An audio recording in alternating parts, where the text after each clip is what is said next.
News every 15 minutes, weather every 10, and sports twice an hour. Newstalk, KGVO, AM 1290 and now 101.5 FM. You're listening to Montana Morning with Peter Christian. Despite the cooler weather, restrictions remain in place. Good morning, everyone. It's Montana Morning. It's Wednesday, July the 8th, 2015. We have a hazy sky throughout western Montana. Lots of calls from folks asking where's all the smoke coming from. I will tell you in just a moment. Right now we do have a smoky sky, 52 degrees in Missoula. And our newscast this morning is sponsored by Dig It Excavating, where they bring 30 years of excellence to every job. Visit their website at digitmontana.com. Well, the smoke is actually coming, according to the National Weather Service. Genki Kino just told me a moment ago. Fires are coming in, smoke coming in from fires in British Columbia and from the fires around Wenatchee, in central and eastern Washington. So, no fires in our area at this point. Fingers crossed, but we are getting the gift of smoke from other areas. Missoula County followed the Stage 1 fire restrictions over the holiday weekend, but many are wondering what happens now. Missoula Office of Emergency Management Director Adrian Beck explains. We continue as we go into July to set records as far as our fuel conditions and our fire danger as far as it being this early in the season. While the temperatures have moderated a little bit, unfortunately it's not significant enough to change the outcome of the hazardous conditions that are out there. So our fire danger continues to be at extreme and Stage 1 restrictions continue to be in place. Beck says these Stage 1 restrictions are very important to follow now that the wind has been picking up. We continue to ask people to use common sense. It is extremely dry out there, and so be very careful with all your activities. Anything that produces heat or has the potential to generate a spark, just be very cognizant of your surroundings. For more information, visit the website mcfpa.org.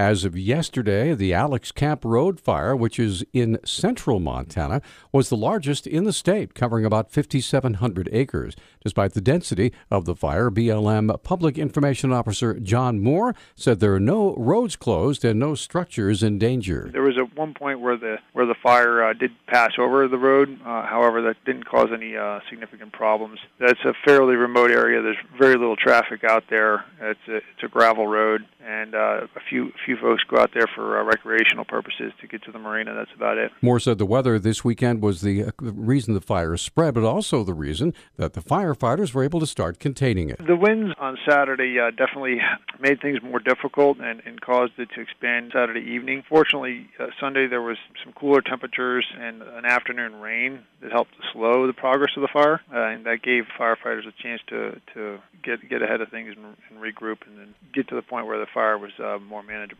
Lightning-caused fire is 35% contained. A man who assaulted a former Wall Street Journal and Missoulian reporter, costing him the sight in his left eye, was back in court after missing his sentencing hearing. The Missoulian newspaper reports 31-year-old Sean Marceau appeared in court yesterday and told the judge he missed his June 30th sentencing because he didn't think he had to be present. Marceau was arrested last Thursday.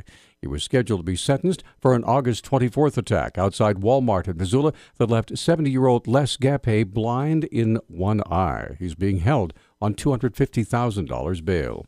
A new ballot initiative went to the Secretary of State's desk yesterday, seeking an expansion of access to marijuana in the state.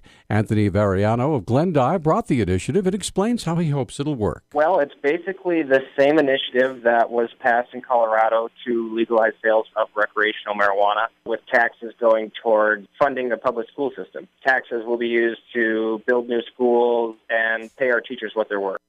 Variano says he won't be able to start collecting signatures for about another month, but when he does, he'll make the following arguments. Regardless of what you think of marijuana, it's a drug that's proven to be useful medicinally.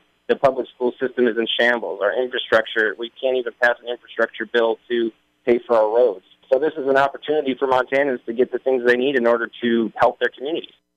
Variano says he's already raised over $1,000 to change the Montana Constitution. State officials are taking a public comment on the plan to implement Medicaid expansion in the state. Montanans will have 2 months starting this coming Tuesday to comment on the proposal or waiver, which includes non-traditional elements such as monthly health care premiums for enrollees. The federal government must approve the waiver for Medicaid expansion to be implemented.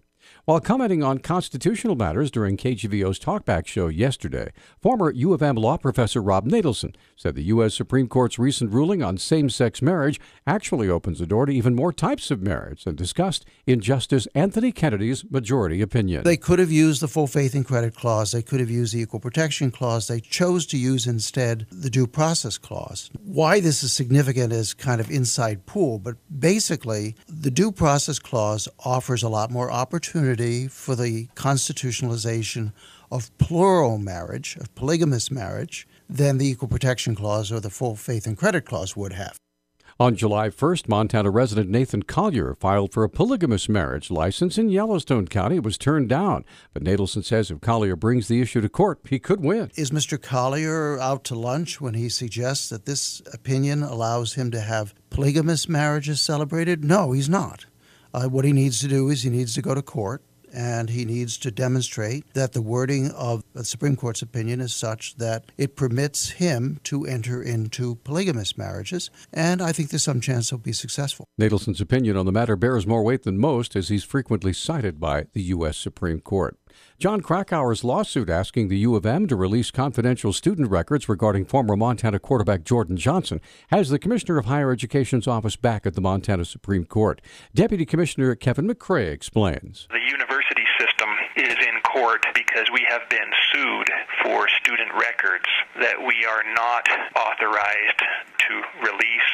The United States government has told the Montana university system that we are to provide Mr. Krakauer with nothing in response to his request for student information. McCrae says the federal government levies severe penalties for any institution that releases confidential student records, including the loss of federal funding. The United States government, the U.S. Department of Education, if it finds a state or a university in violation of federal student privacy laws, then under express federal law is the removal of federal funds. McCrae said Krakauer has responded to the threat by claiming that the Department of Education would never actually remove a school's funding for releasing such records. Krakauer's book, Missoula, Rape in a College Town, has already been published. News Talk time now, 6:12. News Talk, KGVO. Missoula's official weather station.